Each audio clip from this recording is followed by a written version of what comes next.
रूपा music क्लासमध्ये आपला स्वागत आहे.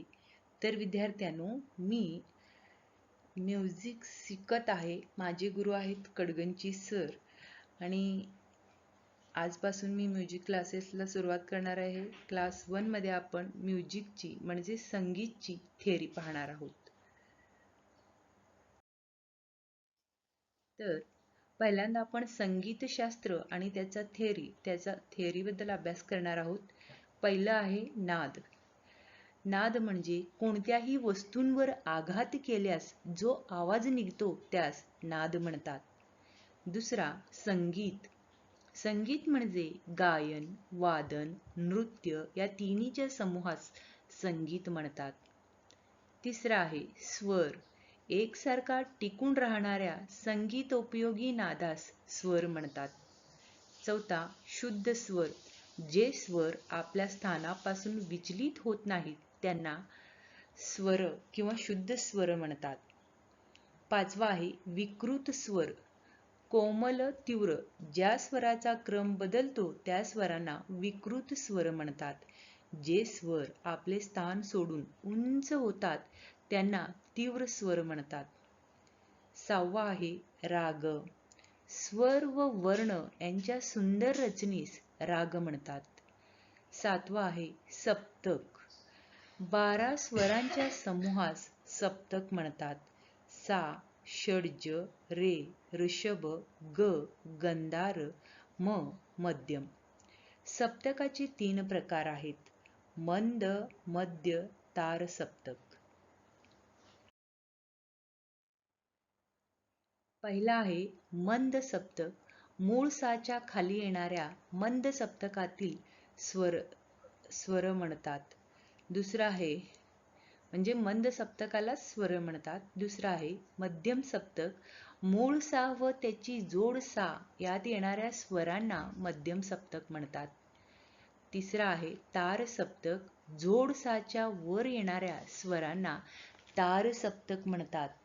आठवा रागातील मुख्य स्वर समूहास पकड म्हणतात.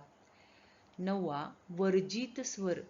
कोणत्याही रागात ने स्वर येत नाही त्यांना वर्जित स्वर म्हणतात. म्हणजे जे स्वर येत नाही त्यांना वर्जित स्वर म्हणतात.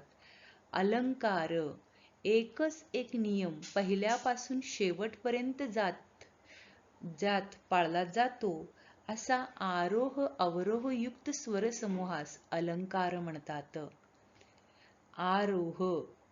मूळ सा पासून क्रमाक्रमाने तार सा चढत जाण्याला आरोह म्हणतात. अवरोह.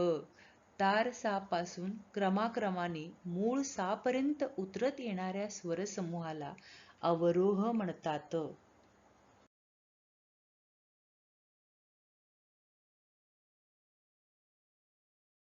ज्यापासून रागाची निर्मिती होते त्या स्वर समूहास थाट म्हणतात. 14वा वादी. रागाच्या मुख्य स्वरास वादी म्हणतात. संवादी. वादीस मदत करणाऱ्या मुख्य स्वरास संवादी म्हणतात. 16वा आहे सरगम गीत.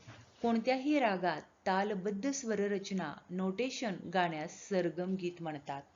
17वा आहे लक्षण गीत. ज्या गीतास रागाचे संपूर्ण वर्णन केले जाते त्यास लक्षण गीत म्हणतात. 18वा आहे जाती. आरोह अवरोहातील स्वरसंख्येनुसार रागाचे जे भेद पडतात त्यास जाती म्हणतात. जातीचे 3 मुख्य प्रकार आहेत. ओढव. रागातील आरोह किंवा अवरोहात 5 स्वर येतील त्यास ओढव म्हणतात.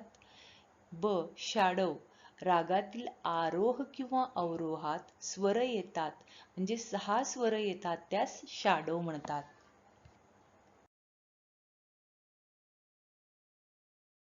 क म्हणजे संपूर्ण.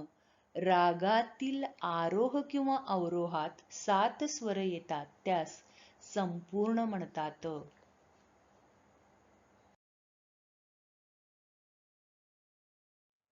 21वा आहे आवर्तन.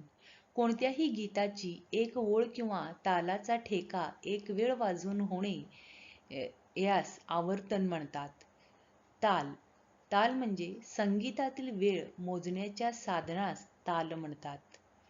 ठेका तालवाद्यात वाजविण्यासाठी जे बोल तयार केलेले आहेत त्यांना ठेका म्हणतात.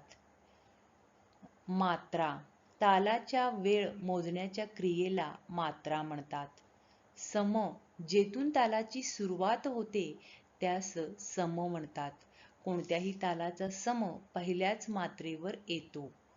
टाळी तालातील कालाचा भाग सोडून येणाऱ्या भागास टाळी म्हणतात. काल तालातील समहाळी सोडून येणाऱ्या भागास काल म्हणतात. आलाप सावकाश गतीने गायला जाणार व रागाचे स्वरूप स्पष्ट करण्यास समर्थ अशा स्वरसमूहास आलाप म्हणतात. तान जलद गतीने गायला जाणाऱ्या स्वरसमूहास तान म्हणतात.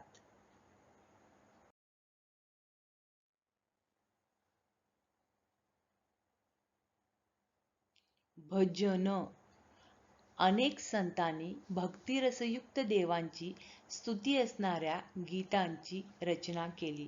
या गीतांना भजन असे म्हणतात.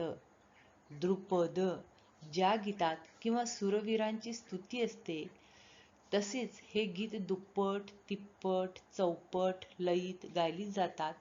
या गीतांना द्रुपद असे म्हणतात. द्रुपदांमध्ये नोमतोमयुक्त आलापी होतो.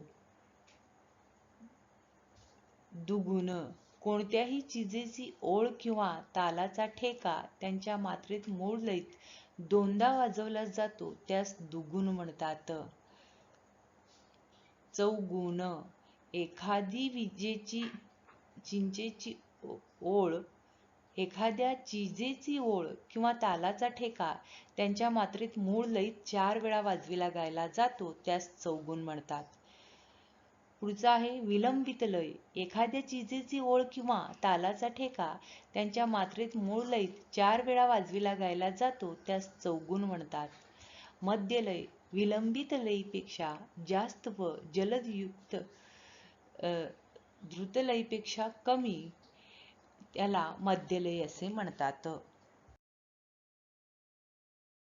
द्रुतलय मध्यलयीपेक्षा जलद लयीस द्रुतलय म्हणतात. आणि शेवटचा आहे भाग तालाची रचना करण्यास भाग म्हणतात.